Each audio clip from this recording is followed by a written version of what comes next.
and my respect viewers, our podcast viewers, of course. This is Lungin Kize, and as usual, I have a beautiful guest today. So, topic of the day is mental health. Something that we tend to ignore or put a blind eye on it, but it's a very serious issue when not looked at and not actually attended to. So today I have Miss Gatley, Helen Gatley, who's going to introduce herself, and we're going to find out more about her and how she relates to mental health. Hi. Hi, Lakile. How are you? Good, and you? I'm good, thanks. So, what is mental health? Well, I'm sure most people understand mental health just from their own lives, even if they use different language for it. Much like we need to worry about our bodies and our physical health, we also need to worry about the state of our minds and our mental health. So things like our mood, our stress and anxiety, even things like our relationships are affected by mental health. Working relationships, family relationships. So mental health, being mentally healthy, is really about being in a place where you're able to find a calm space within your mind. You're generally satisfied with your life. You're able to navigate highs and lows within your relationship, within your days. So mental health, it's just as important, if not more, in my opinion, sometimes than physical health. But they're not really separate, actually. Okay. So in which space of the industry or the sector do you specialize in?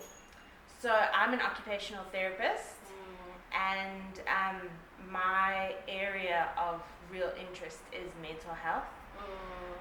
So I actually work in private practice, but I have worked in NGOs and government hospitals and higher education as well. But what I really love is being able to work with someone who's struggling and help them to get to that point where they suddenly realize that they're more capable than they thought, or there's more hope than they thought. Hope is something that sometimes we can lose. Yes, definitely. And when you work with someone and there's a moment where you suddenly realize they feel like, okay, maybe there's a little hope shining again. That's a very, very special thing. So that's really what I love. So how many people have you obviously assisted that has obviously either relapse or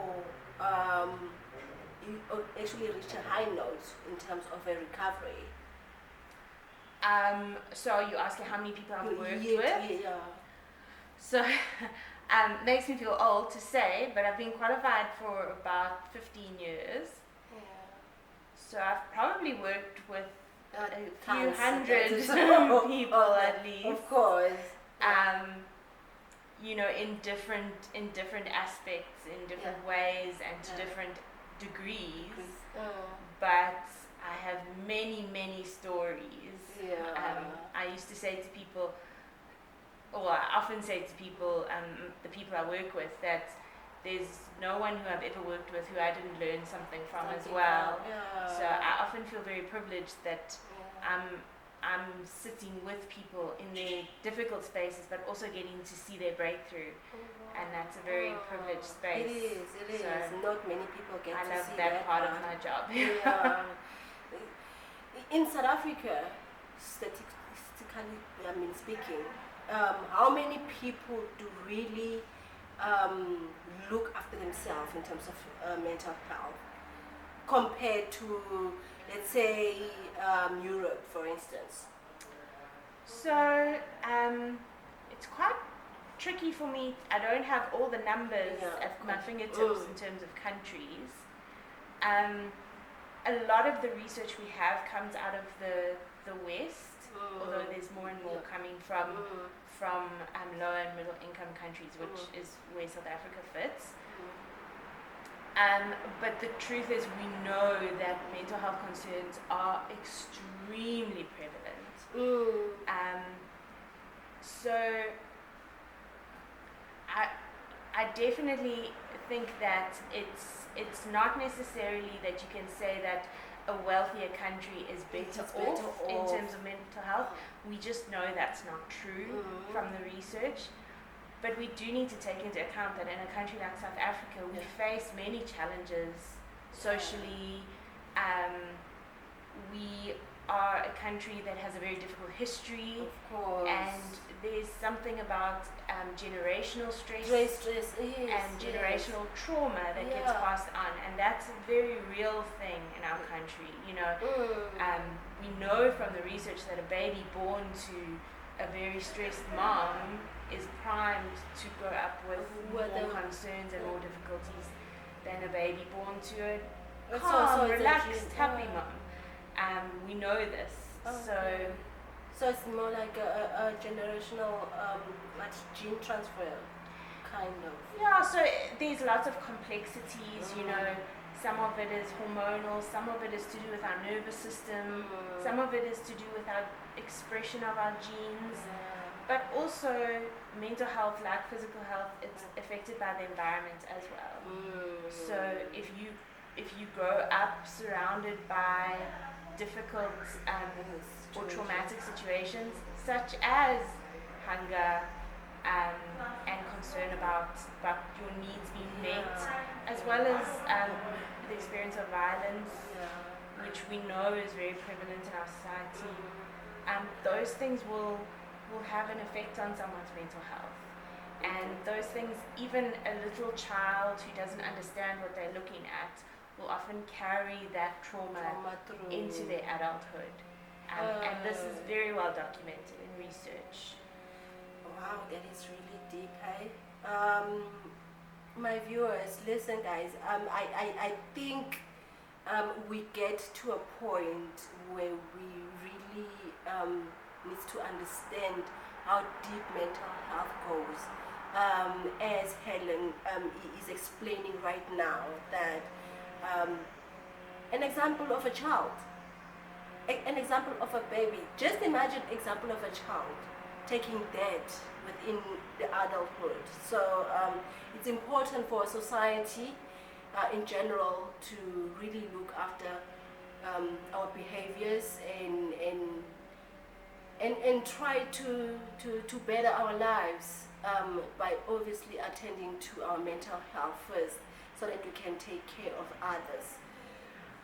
So where do we find you in Maritzburg? So I have a little private practice that's very new. I work, my offices are in Payne Street next to Mediclinic. Okay.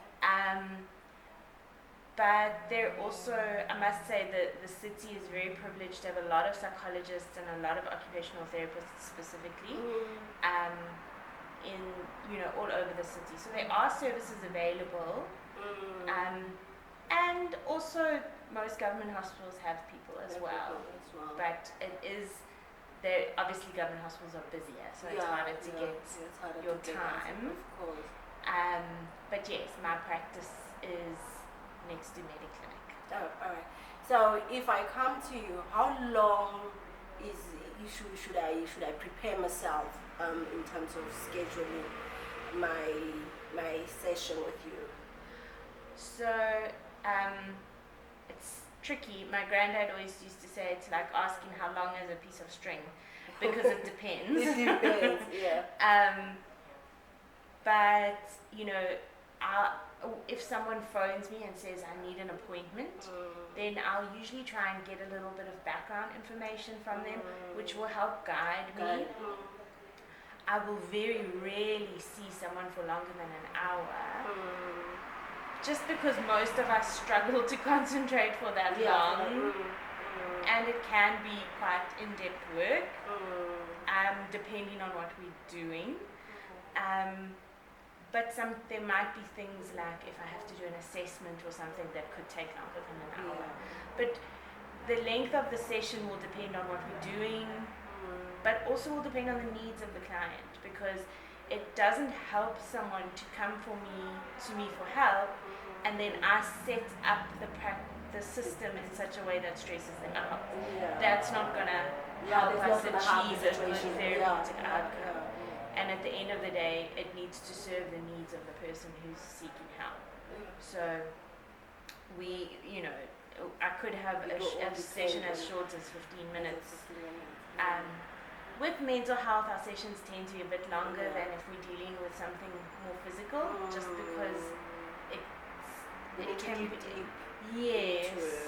I'm loath to say it's more complex, because I think the physical therapists will shout at me for that. Definitely. But I think it's just that mental health isn't just something that you can see in front of you, so you have to investigate it a little more deeply.